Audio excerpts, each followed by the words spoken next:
Okay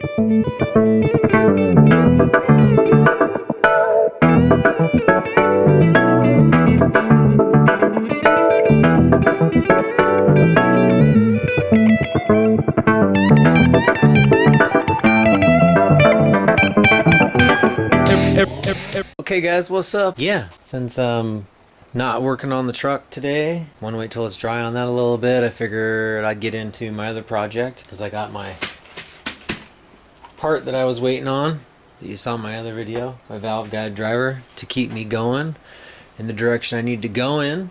Yeah, catch up to speed because I wasn't videotaping previous work. Decided to make my EM1 go a little faster. It was at 400 wheel horsepower, and now I'm looking to be at, I don't know, something reasonable, 650. Anything more than that will just be icing on the cake. But the turbo's maxes out at 750, and I'm going pretty wide on my flow, in and out. I'll be good with 650. Yeah, so, and I like to try and do as much as I can myself. I've had issues with shops and people and stuff like that, and it's motivated me to just do it myself as much as I can myself. And I mean, I've had people street racing my car when they were supposed to be working on it. I've shops you know, take apart my engine when I just sent it there to have a dyno, bend valves and bend steering wheels and brake seats and neon kits when I used to do that, and just break all kinds of stuff. Yeah, I'd rather be the one doing the trial and error and breaking my own stuff.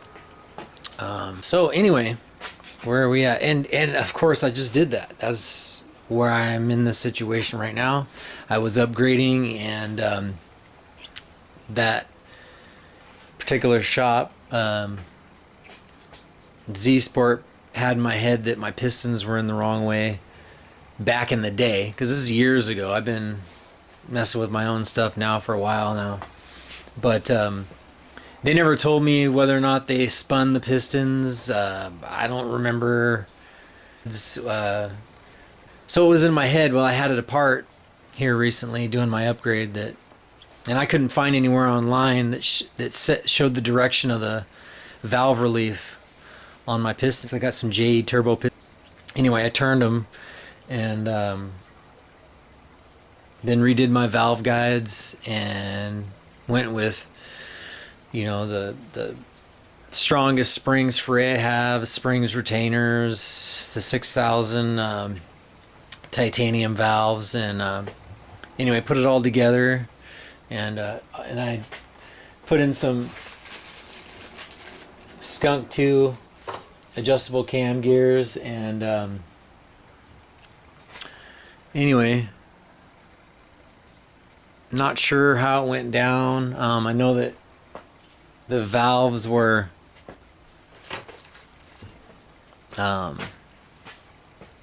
touching the piston heads, which is not good. The reason why, how I found that out, was that I seen this cam gear cracked. You can see it, and digging into that, seeing that it was not only cracked, but it was stripping out on my Skunk 2 Pro 3 exhaust cam, and pretty much wiped it out, and dug in further, and then that's where I seen I had 2 drop valves. I think it was number 4, and punched that piston head, and could have been from turning those piston heads, probably, maybe, because they were contacting a little bit. And let's see if I can get this thing open here. And so since then, I pulled the got all my stuff in the way, but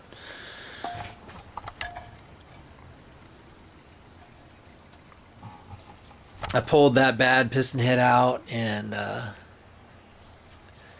got a new one, replaced it, put new rings on that one, and then where I was having a little bit of clearance issues with the valves when I turned the piston heads the first time, I went ahead and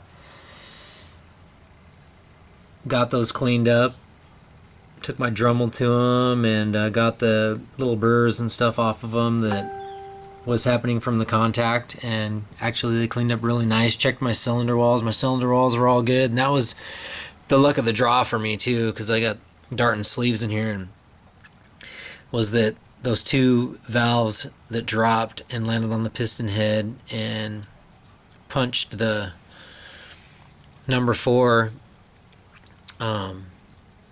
right in this hole here, didn't have any material going up and down the cylinder wall, which I just couldn't believe that. And so that was hindsight, positive note in that. And so that was pretty cool that didn't get wiped out.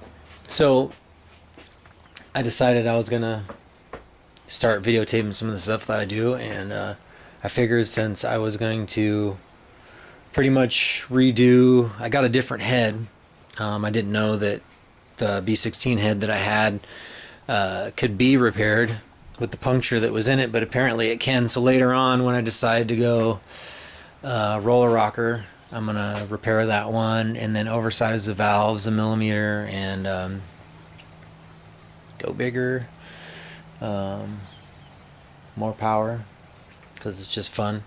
And I got a GSR replacement B18 head, and that's what we're gonna be working on down here. So I got my B16 head right here, but I put all brand new valve guides in it and everything. I'm gonna pull those valve guides out and just basically swap everything over from my B16 to my B18 that's still salvageable. Obviously, I looked at all those valves, and my valves, since they were having clearance issues, I've pretty much tossed all those and got new ones on yeah, both sides. Was it both sides? I got new ones on both, I think. Yeah, both sides, new ones all the way around. And yeah, so I'm gonna swap everything over and let you guys check that out. And because like I said, I try and do everything I can myself if I can, and I got this great book here. If you do Honda work, you go to MajesticHondaAutoparts.com, and they got this great service manual book that's all step-by-step all the way through. It's the same ones the technicians use. I mean, it's got valve guide replacements, just everything. So follow the instructions and you too can do a lot of this stuff. Let's get into it. Alright guys, thank you for listening to my backstory and my trials and tribulations and where I've gotten to get to this point right here in this video. But hey, stay tuned for the next video when we start taking apart those pieces out of that B16 and throwing them in the B18. Yeah.